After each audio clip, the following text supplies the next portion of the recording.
So we will start writing some code in Python. So things will get exciting now.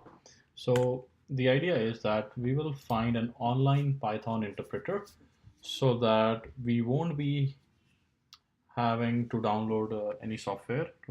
We won't be required to install any software, and we'll just start, basics using an online interpreter for now.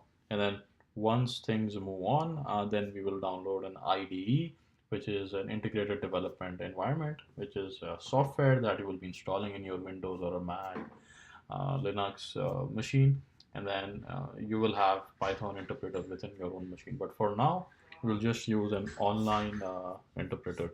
So I'm on Google right now. I'm just gonna type in Python online interpreter.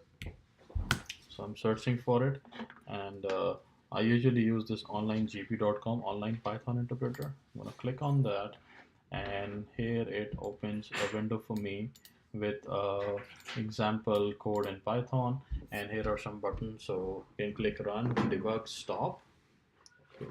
And this is the place where I would see the output usually.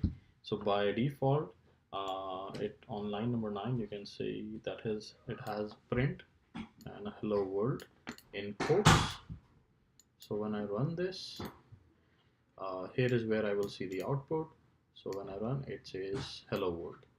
Okay, and anything that you see in these three single quotes, starting and ending, is basically a comment. A comment is something that the programming compiler or the interpreter will not execute. It will just treat it as the code that a developer has written for another developer to see and understand what the code does, right? So it just notes. The code won't be executed. So here is your first line of code: print hello world. You run it, and you will be able to see it's printing out hello world. Okay, and if I want to print out something else, so I can say uh, another line print and a bracket. And if I want to print a sentence or a word, I will have to start with a quote. I can say welcome to programming 101, and that's pretty much it. So here you would see after print we have a bracket, and then after we have done our sentence we have another bracket. So that's kind of a syntax. So start that we have to start with a bracket, we have to end with a bracket in between our sentence rows that is printed. So now when I'm gonna play click run, it should be printing two lines: hello world and welcome to programming 101.